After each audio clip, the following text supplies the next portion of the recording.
guys, welcome back to my channel. In today's episode, we're going to be talking about Moses, we're going to talk about God, we're going to talk about free will. Free will is the main point of the story. Now, we know the story, right, where Moses goes to the Pharaoh of Egypt and says, let the Israelites go because God wants them free. A few things we're not going to discuss in this video are, one, the fact that Egyptian scholars and Israeli scholars both agree that they don't think that Jews were ever in such numbers in Egypt ever. They don't think that this actually happened. So we're not going to talk about that. We are not going to talk about the fact that in the story, how the story is very strange, and the fact that at one point God wants to kill Moses, and God's upset because his son is not circumcised, and then his wife goes and chops off the boy's foreskin. We're not talking about that. We're not talking about God's obsession with foreskins today. We'll do that in another video. The third thing we're not going to talk about is, what is the third thing that we're not going to talk about? We're not going to talk about the fact that none of this had to happen also, let's get right into it. So let's start in Exodus chapter 3, verse 7, okay? So, and the Lord said, I have surely seen the affliction of my people which are in Egypt, and have heard their cry by reason of their taskmasters, for I know their sorrows. Verse 8, and I come down to deliver them out of the hand of the Egyptians, and to bring them up out of that land unto a good land, and a large, unto a land flowing with milk and honey, unto the land of the Canaanites and the Hittites, and blah, blah, blah, blah. So, Exodus chapter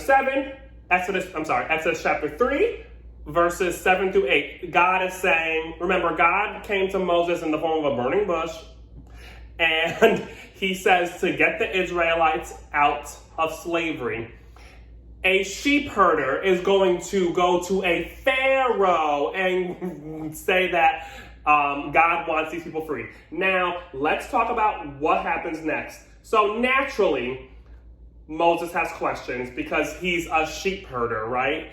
What business does a sheep herder have going to a Pharaoh, a king? None.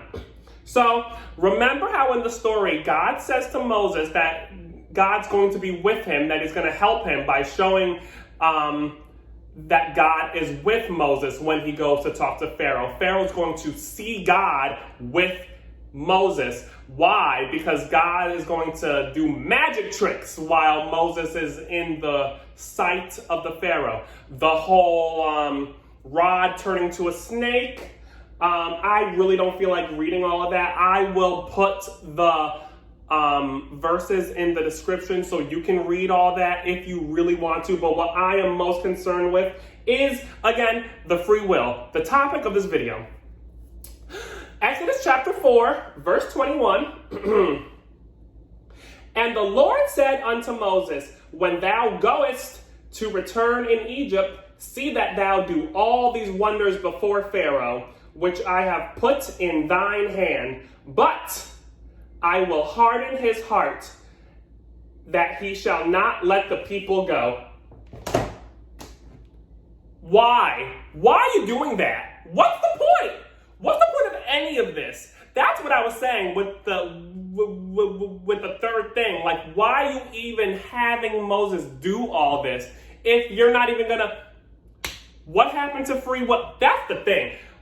If everyone has free will, why is God playing both sides of the coin? You are going with Moses. So here, we have Moses here, and we have Pharaoh here, okay? And God is in the middle. Why are you helping Moses and then making it difficult for Pharaoh to see the point? What's the point? Well, again, the fourth thing that we're not going to talk about in this video is the fact that God says in Exodus chapter 4, verse 24, that he wants to harden Pharaoh's heart in order for God to have justification for basically killing all the firstborn sons of Egypt. We're not talking about that. We're not talking about Passover today. What a stupid holiday. And so here we have it. Is free will a thing? That's the question according to the Bible, I don't know. So let's look at some other verses in this ridiculous book, because it just makes no sense. So in Ephesians, it talks about God's will being what happens, right? Because let's be honest, there are no verses talking about us having free will granted by God. It doesn't actually say that. Honestly, it really doesn't. I looked, I Googled, I read. It doesn't actually say that anywhere. And there are plenty of verses that people attribute to us having free will, but it doesn't actually say that. It talks about us being free from captivity, but not so much being free in our mind. It doesn't say that. So don't let people tell you that. It doesn't actually say that. But what it does say, let's read from Ephesians. Ephesians chapter. So we are going to go to the book of Ephesians. We're going to talk about now what's Ephesians about. It's about Paul going to the church in Ephesus. That's what it is. Roman Empire. That's what it is. That's all it is. So Paul is talking to these people. And let's read from chapter 1, Ephesians chapter 1, let's start at verse 11. In whom also we have obtained an inheritance, being predestinated according to the purpose of him who worketh all things after the counsel of his own will, that we should be to praise of his glory, who first trusted Christ. And that's Ephesians chapter 1, verses 11 through 12. What is that saying? That is saying that, so it's saying in chapter 11, in whom also we have obtained an inheritance, being predestinated according to the purpose of him who worketh all things after the counsel of his own will. That's talking about God. That's God who has predestinated all things to be. So where does our will come in? Where is our free will? The fact that we have free will. It's not saying that. Not in Ephesians. Paul's not saying that. No one says that. So do we have free will? I don't think so. Clearly not. According to this book, we do not have free will. So I really need people to stop saying that.